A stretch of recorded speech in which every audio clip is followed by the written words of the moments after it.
श्री शिवाय नमस्तुभ्य माता बहनों, आप सभी लोग जानते हैं कि 23 मार्च 2026 यानी सोमवार को पड़ रही है चैत्र नवरात्रि की पंचमी तिथि। और माता बहनों, यह वह नवरात्रि पंचमी तिथि है जो चैत्र मास में पड़ने वाली सबसे बड़ी पंचमी तिथि है और इसका बहुत ही बड़ा और विशेष महत्व होता है।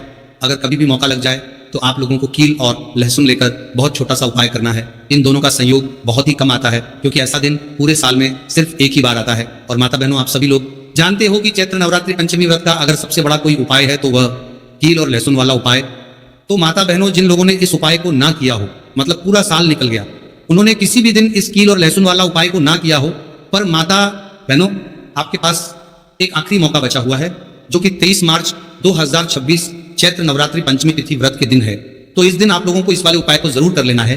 भले ही आपने पूरे महीने भर इस उपाय को ना किया हो, पर अगर आपने इस चैत्र महीने के नवरात्रि पंचमी तिथि के दिन अगर इस वाले उपाय को कर लिया तो आपको इस उपाय को करने का वह फल मिलेगा जिसकी आपने कभी कल्पना भी नहीं करी होगी। इसीलिए आप लोग इस वाले उपाय को एक बार जरूर कर लेना है ताकि आप लोगों के हाथ से ये मौका ना जा सके और आपको इस उपाय को करने का फल मिल सके।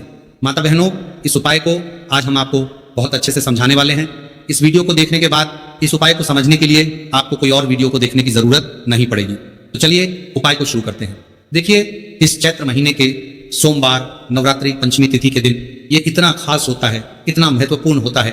देखा गया है कभी कभी बड़े बड़े पूजा पाठ अनुष्ठान से जो मनोकामना पूर्ण नहीं होते, वो चैत्र नवरात्रि पंचमी तिथि के दिन एक छोटे से उपाय करने से ही आपकी मनोकामना पूर्ण हो जाती है। और बहुत सारे लोगों ने इस उपाय को किया भी है और उनको इस उपाय को करने का फल भी जरूर मिला है। अगर आप लोग भी इस उपाय को करना चाहते हैं तो आप इस उपाय को पहले अच्छे से समझ लेना, सुन लेना, उसके बाद करना, आपको इस उपाय का फल जरूर मिलेगा। और इस उपाय को कर लेने से आपके घर में चाहे किसी भी प्रकार की दुख और समस्या क्यों ना चल रही हो, आपको उसका कारण भी नहीं पता है कि भाई ये समस्या किस कारण से चल रही है। उसका कुछ भी कारण हो सकता है, जैसे पितृदोष हो सकता है या किसी भी तरह का मंगल दोष भी हो सकता है। तो इस दिन आप लोगों को ये वाला उपाय जरूर कर लेना है। ये एक ऐसा उपाय है जिस उपाय को अगर किसी विशेष दिन पर किया जाए तो भाई उस विशेष दिन का जो है वह तो हमें मिलता ही मिलता है, पर हमने उस दिन पर इस उपाय को किया है तो हमें उससे भी बड़ा फल मिलता है और फल बहुत जल्दी मिलता है क्योंकि आप इस उपाय को बहुत ही बड़े और विशेष दिन पर कर रहे हो। तो चलिए अब उपाय के बारे में बात करते हैं, लेकिन उससे पहले आप लोगों को यह जानना आवश्यक है कि आखिर ये उपाय किस समय करना है, किसको करना है और कैसे करना है। तो चलिए हम आगे आपको वीडियो में एक एक करके बता देते हैं। लेकिन उससे पहले अगर आप लोग हमारे चैनल पर पहली बार आए हैं या फिर मेरी आवाज आज पहली बार सुन रहे हैं तो हमारे चैनल को सब्सक्राइब जरूर कर लेना और इस वीडियो को लाइक करके कमेंट बॉक्स में श्री शिवाय नमस्तुभ्य ओम नमः शिवाय जरूर टाइप कर देना। तो मेरी माताएं, इस कील और लहसुन वाला उपाय को हमें इस चैत्र महीने के नवरात्रि पंचमी तिथि के दिन कैसे करना है, किसको करना है, किस समय करना है और कहाँ पर करना है, ये सारे सवालों के जवाब आपको इस वीडियो में मिल जाएंगे। और जो ये वीडियो देखेगा भाई, उसको कील और लहसुन वाला उपाय जरूर करना चाहिए क्योंकि इस दिन कील और लहसुन का भी बहुत ही बड़ा और विशेष महत्व होता है। और बात आ जाए कील और लहसुन वाला उपाय की तो ये सोने पर सुहागा वाली बात हो जाती है और ये एक बहुत ही बड़ा उपाय हो जाता है इसकी नवरात्रि पंचमी तिथि का। तो अब माता बहनों, इस कील और लहसुन वाला उपाय को आखिर करना किसको है, सबसे पहले हम लोग वो बात जान लेते हैं। तो देखो, घर की जो बड़ी माताएं बहनें होती हैं, उन माताओं बहनों में से कोई भी एक बड़ी माता बहन इस वाले उपाय को कर सकती है।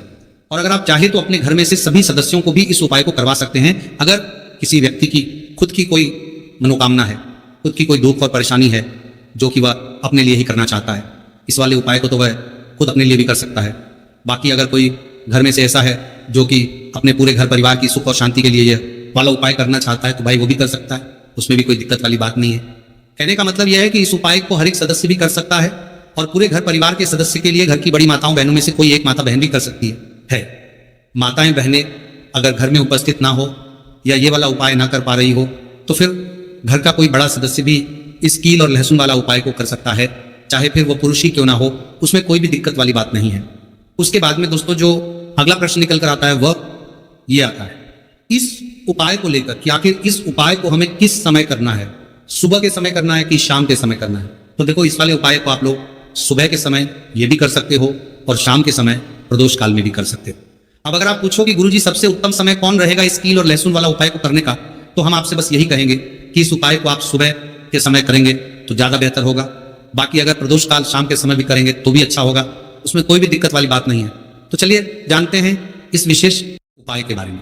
लेकिन उससे पहले एक प्रार्थना अगर आप चैनल पर नए हैं तो कृपया चैनल को सब्सक्राइब अवश्य कर लें और वीडियो को लाइक करके कमेंट बॉक्स में जय श्री हरि विष्णु जी, जय माता रानी जरूर लिख दें, जिससे कि भगवान श्री हरि विष्णु जी और माता दुर्गा जी की कृपा सदैव आप और आपके परिवार पर बनी रहे और आपको कभी भी धन से संबंधित किसी प्रकार की कोई कमी ना आपको और आपके परिवार पर बनी रहे और कभी भी कमी ना होगी।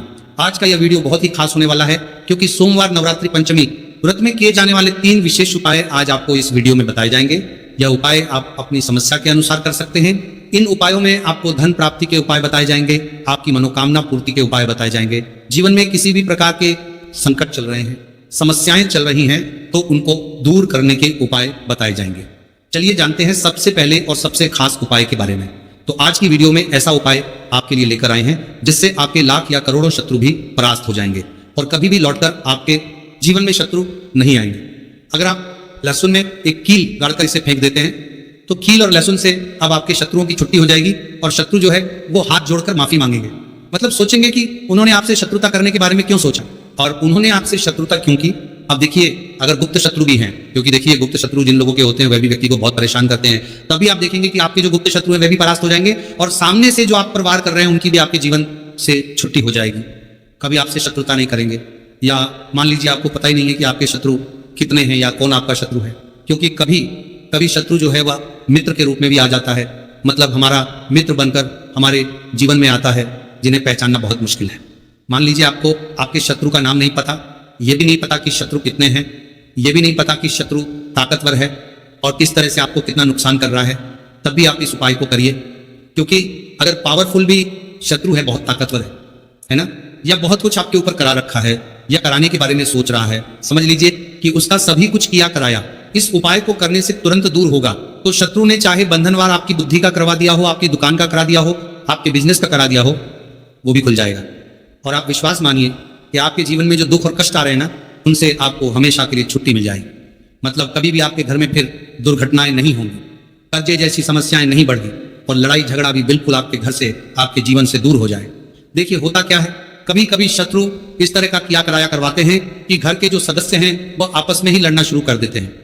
क्योंकि जब घर में जो सदस्य हैं वह आपस में लड़ाई झगड़ा करते हैं, घर में क्लेश होता है, तो ऐसे घर में धन से जुड़ी समस्याएं भी आती हैं। उस घर में लक्ष्मी नहीं रुकती। जिस घर में लोग लड़ाई झगड़ा करते हैं आपस में, इसीलिए शत्रु ज्यादातर लड़ाई झगड़ा करवा देते हैं। दूसरी चीज कि जो व्यापारी होते हैं, जिनका अपना बिजनेस है, दुकान है, शॉप है ना, और सामने दूसरे व्यक्ति की शॉप है, दूसरे व्यक्ति का व्यापार है। अब मान लीजिए आपका व्यापार तो बहुत अच्छे से चल रहा है और उस व्यक्ति का नहीं चल रहा, वह यह देखकर ही जलने लगते हैं, देखकर दुश्मनी करने लगते हैं कि इनका काम, इनका व्यापार बहुत अच्छा चल रहा है और मैं यहाँ कुछ नहीं कर पा रहा हूँ। तो वह देखिए जब कुछ नहीं कर पाते हैं तो शत्रुता निकालने लगते हैं, शत्रुता निभाने लगते हैं और ईर्ष्या की भावना मन में इस तरह से उनके उत्पन्न होती है कि कभी कभी इसका रूप जो है वो बड़ा हो जाता है। मतलब व्यक्ति हर वो बुरा काम करता है जिससे कि सामने वाला व्यक्ति जो है वो पूरी तरह बर्बाद हो जाए। तो ऐसे शत्रुओं से आपको हमेशा बचकर रहने की जरूरत है और इस छोटे से उपाय को करने की आवश्यकता है। तो उपाय करिए और देखिए कि आपके शत्रु कैसे परास्त होते हैं और कैसे आपके जीवन से निकलते हैं। तो चलिए जल्दी से बात कर लेते हैं उपाय की, किस तरह से लहसुन में आपको कील गाड़नी है और इस लहसुन को कहाँ फेंकना है और इस उपाय को किस दिन करना है, किस समय करना है। सबसे पहली बात कि इस उपाय को स्त्री हो या पुरुष कोई भी कर सकता है। दूसरी चीज, इस उपाय को आप किसी भी दिन कर सकते हैं। देखिए उपाय की बात करें उससे पहले आप सभी से रिक्वेस्ट करते हैं कि वीडियो को लाइक करके चैनल को जरूर सब्सक्राइब कर लें, साथ ही साथ जयकारा लगा दें, पूरी सच्ची श्रद्धा से कमेंट सेक्शन में जय श्री राम लिख दें, क्योंकि संकट मोचन हनुमान जी बालाजी महाराज का आशीर्वाद ही है कि यह उपाय आप तक पहुंचते हैं, आपकी समस्या का हल आप तक पहुंचता है। इसलिए वीडियो को लाइक, चैनल को सब्सक्राइब कर लें और जयकारा लगा दें। तो देखिए सबसे पहले आपको क्या करना है, एक साबुत लहसुन लेनी है, लहसुन साबुत लेनी है। कटी हुई लहसुन यहाँ पर आपको नहीं लेनी है, बिल्कुल साबुत लहसुन। इसी के साथ आपको क्या करना है, एक लोहे की कील भी लेनी है। अच्छा कील जो आप यहाँ पर लेंगे वो नई कील आपको बिल्कुल नहीं लेनी है। पुरानी कील लेनी है तो नई कील ना ले, आपके घर में ही आप ढूंढे कोई पुरानी कील पड़ी हो आप ले लें, ठीक है ना। इसी के साथ आपको क्या करना है, काले रंग का मार्कर पेन लेना है, ठीक है ना। मार्कर इसीलिए क्योंकि वो अच्छे से चल जाता है। यहाँ पर आप स्याही भी ले सकते हैं, स्याही से भी आप लिख सकते हैं। अब देखिए आपको करना क्या है, इन तीनों चीजों को लेकर आपको दक्षिण दिशा में फेस करके बैठ जाना है, अपने घर की दक्षिण दिशा में। तो देखिए जमीन पर बैठकर आपको इस उपाय को करना है। सबसे पहले लहसुन आपने ले ली, अब आपको वो लहसुन उठानी है। आपने किसी के लिए बार बार में लगाता रहा और जो काले रंग का पेन या मार्कर आपने लिया है उस लहसुन के ऊपर आपको उस पेन से, उस कलम से शत्रु लिखना है। शत्रु क्यों लिखना है? क्योंकि देखिए, शत्रु एक भी हो सकता है, दो भी हो सकते हैं, तीन भी हो सकते हैं और ज्यादा भी हो सकते हैं, या गुप्त शत्रु भी हो सकते हैं जिनके बारे में आपको पता ही नहीं है। अब आप मान लीजिए नाम अगर उस पर ही लिखते हैं, इससे आपका एक ही शत्रु दूर होगा, एक ही शत्रु परास्त होगा। लेकिन अगर आप लहसुन के ऊपर शत्रु लिख देंगे ना, तो आपके जितने भी शत्रु हैं सभी परास्त हो जाएंगे और जीवन से वह शत्रु भी दूर हो जाएंगे जो गुप्त तरीके से आपसे शत्रुता निभा रहे हैं या आपकी पीठ पीछे बहुत कुछ बुरा कर रहे हैं या करवा रहे हैं। कुछ है ना, बहुत सारी क्रियाएं करवा देते हैं। तो इसीलिए लहसुन के ऊपर आपको क्या लिखना है? केवल शत्रु लिखना है। किससे लिखना है? जो काले रंग का पेन या मार्कर आपने लिया, जहां जहां आपने शत्रु लिखा है, बिल्कुल उसके नीचे आपको, लहसुन पर जहां आपने नाम लिखा है, बिल्कुल उसके नीचे आपको एक क्रॉस का, कटस का निशान लगाना है। ठीक है ना, क्रॉस का, कटस का। तो देखिए, सबसे पहले आपने लहसुन पर नाम लिख लिया, उसके बाद आपने क्रॉस का निशान लगा दिया, जैसे कि हम एक्स बनाते हैं, है ना, ABCD में जो एक्स बनाते हैं उस तरह से आपको एक्स का निशान लगा देना है। अब उस एक्स के नीचे भी आपको एक शब्द लिखना है। क्या लिखना है? त्रिम। ठीक है ना, क्या लिखना है? त्रिम। देखिए, ये जो त्रिम आपने लिखना है, ये सिर्फ एक बार लिखना है, एक्स के नीचे सिर्फ एक बार। इतना करने के बाद आपको एक मंत्र बोलना है। तो मंत्र आप ध्यान से सुन लें, ठीक है ना। मंत्र स्क्रीन पर भी आपको मिल जाएगा, यहां से आप नोट कर लें। ओम क्रीम क्रीम शत्रु नाशिनी क्रीम क्रीम फट स्वाहा। तो मंत्र देखिए, आपको फिर से बता रहे हैं, ओम क्रीम क्रीम शत्रु नाशिनी क्रीम क्रीम फट स्वाहा। इतना आपको 11 बार बोलना है। मतलब ये जो मंत्र है, ये मंत्र आपको 11 बार बोलना है। और मंत्र जब आप बोलेंगे, उसी समय आपको उस कील को, जहां पर आपने अपने शत्रु का नाम लिखा है या शत्रु लिखा है, वैसे तो शत्रु ही लिखिए, नाम मत लिखिए, उसी शत्रु शब्द के ऊपर आपको उस कील को, गाड़ी को देना है। कब गाड़ेंगे? कील को जब मंत्र बोलेंगे, तो बस कील गाड़ने के बाद आपको क्या करना है? उस लहसुन को उठाना है। आप चाहे तो किसी कपड़े में रख लें, है ना, क्योंकि इस उपाय को आपको छुपाकर करना है, किसी को बताकर नहीं करना है, क्योंकि उपाय जल्दी काम करता है। फिर आप किसी भी सुनसान स्थान पर जाएं, वहां छोटा सा गड्ढा कर ले और उस लहसुन को उसी मिट्टी में दबा दें, कील सहित दबा दें। ऐसे नहीं कि कील निकालनी है या कुछ करना है, नहीं, लहसुन और कील सभी को उसके अंदर आपको दबा देना है। मिट्टी के अंदर गड्ढे को अच्छे से ढक देना है, अपने घर पर चले आना है। और इस उपाय को आप कोशिश करें कि सूरज ढलने के बाद करें, ठीक है ना। जैसे ही सूरज ढल जाता है, हल्का सा अंधेरा होता है, उस समय कर ले तो ज्यादा उत्तम है। दूसरी चीज, स्त्री हो या पुरुष, कोई भी इस उपाय को कर सकते हैं, किसी भी दिन कर सकते हैं। गुप्त शत्रु हो, सामने से शत्रु हो, सभी के लिए कर सकते हैं। ऐसा समझ लीजिए कि शत्रु जो है ना, ये माफी मांगने के लिए मजबूर हो जाएंगे, कभी शत्रुता आपसे नहीं करेंगे। इतना चूक उपाय है, तो बहुत अच्छे से उपाय आपको बताने का प्रयास किया है। उपाय थोड़ा कठिन है, अगर कुछ ऐसा जो आपको नहीं समझ आया हो, कुछ पूछना हो, तो कमेंट सेक्शन में आप पूछ सकते हैं। आप तो चलिए बात कर लेते हैं अब अपने ऐसे उपाय की जो आपकी मनोकामना को भी पूरा करेगा और आपके घर में हमेशा सफलता, धन की वृद्धि, सुख, समृद्धि बढ़ती चली जाएगी। अब देखिए, पीपल का जो पेड़ होता है, इसमें माँ लक्ष्मी और श्री हरि विष्णु का वास होता है। तो आपको क्या करना है? पूर्णिमा की शाम में, यानी सूर्य अस्त हो जाता है, उस समय एक दीपक घी का श्री हरि विष्णु और माँ लक्ष्मी के नाम का जरूर लगा कर आना है। कभी आपके घर में निर्धनता नहीं छाएगी, धन से जुड़ी समस्याएं नहीं आएंगी, क्योंकि स्वयं माँ लक्ष्मी आकर ऐसे घर में वास करती हैं जो पीपल के पेड़ का पूजन कर लेते हैं। विशेषकर चैत्र नवरात्रि पंचमी व्रत के दिन एक दीपक पीपल के पेड़ में जाकर लगा देते हैं। अब जिन लोगों के घर के आसपास पीपल का पेड़ नहीं है, वह क्या करेंगे?